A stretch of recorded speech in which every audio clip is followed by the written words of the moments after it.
Good evening students. आज हम class 8 subject maths chapter 7 exercise 7.2 question number 3 करेंगे। तो आइए सबसे पहले हम क्वेश्चन को रीड कर लेते हैं। Arun bought a pair of skates at a sale where the discount given was 20%. If the amount he pays is ₹1600, find the marked price. अब देखिए यहाँ पे क्वेश्चन में हमें क्या दिया गया है बच्चों। अरुण ने जो है स्केट्स का एक जोड़ा खरीदा है सेल के दौरान। मार्केट में सेल चल रही है स्केट्स के ऊपर, तो उस टाइम पे उन्होंने ख़रीदा है अरुण ने, और उस स्केट्स के ऊपर उसे डिस्काउंट मिला है 20% का। और उसने दुकान वाले को कितने रुपए दिए हैं? 1600 रुपीज़ यहाँ पे दिए हैं। अब देखिए जो 1600 रुपीज़ उसने दिए हैं तो वो डिस्काउंट जो है मिला है उसके बाद उसने पे किया है। जब डिस्काउंट हमें मिलता है, छूट हमें मिलती है, तो हमें कुछ कम पैसे देने पड़ते हैं। तो वही जो कम पैसे दिए हैं वो है हमारा 1600। अब हमें निकालना है मार्क्ड प्राइस कितना है, मतलब कि जो उसने स्केट्स खरीदे हैं छूट मिलने से पहले उसके कितना प्राइस था। ठीक है, यही हमें क्वेश्चन में फाइंड आउट करना है। तो चलिए सॉल्यूशन करते हैं। सबसे पहले हम इसका, तो मार्क्ड प्राइस हमें यहाँ पे नहीं दिया है, तो हम सबसे पहले मार्क्ड प्राइस को लेट करते हैं। Let marked price of skates equal to ₹X। ठीक है, हमें दिया नहीं है तो हमने उसको X लेट कर लिया है। अब डिस्काउंट कितना हमें दिया जा रहा है यहाँ पे, डिस्काउंट ऑफर्ड इक्वल टू 20%।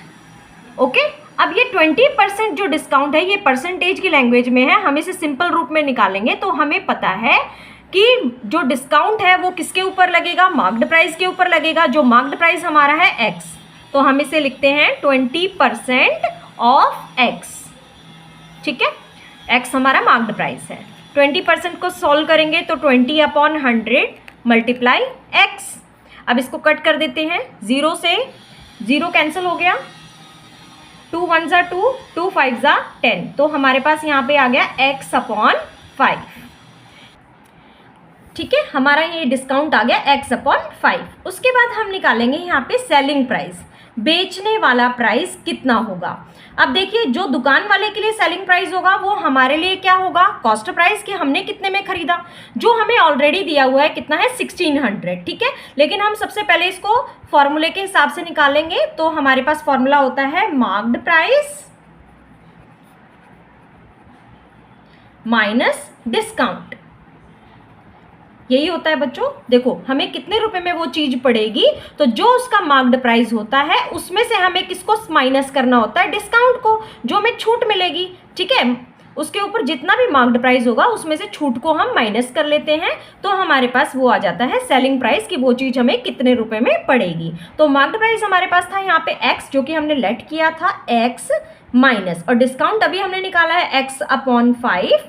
अब x के नीचे कुछ नहीं है तो हम लोग यहाँ पे 1 लेंगे। उसके बाद हम इसका LCM लेने के बाद इसको सॉल्व करेंगे तो हमारे पास नीचे 5 ही आएगा। 1 के टेबल में 5 कितने पे आता है, 5 पे। 5 को x से मल्टीप्लाई करेंगे तो हमारे पास आ जाएगा 5x। माइनस सिंबल है तो माइनस लगाएंगे। 5 के टेबल में 5 कितने पे आता है, 1 पे। 1 को x से मल्टीप्लाई करेंगे तो हमारे पास आ जाएगा 1x। ठीक है, अब हमारे पास सेलिंग प्राइस कितना आ जाएगा, SP लिख सकते हैं हम इसको। तो 5x में से 1x को हम माइनस कर लेंगे, जो कि हमारे पास आ जाएगा 4x/5।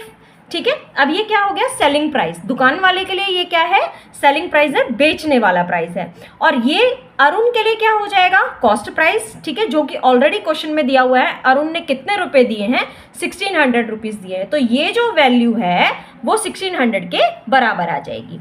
तो हम लोग यहाँ पे लिखेंगे 4x/5 इक्वल टू ₹1600। ठीक है, अब देखिए ये 5 यहाँ पर अपॉन में है, माने कि डिवाइड में है, तो जब हम इसको राइट साइड लेके जाएंगे तो ये मल्टीप्लाई में हो जाएगा।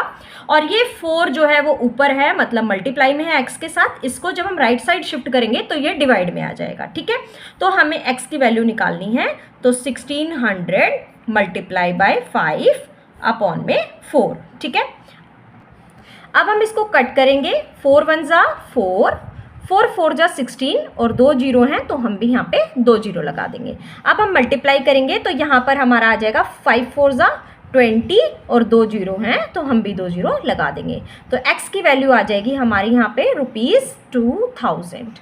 2000 ये हमारा क्या आया है बच्चों? Marked price. मार्क्ड प्राइस किस चीज का आया है? स्केट्स का,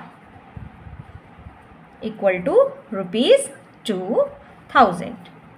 सो question is over. I hope आप सब बच्चों को समझ में आया होगा। Thank you students.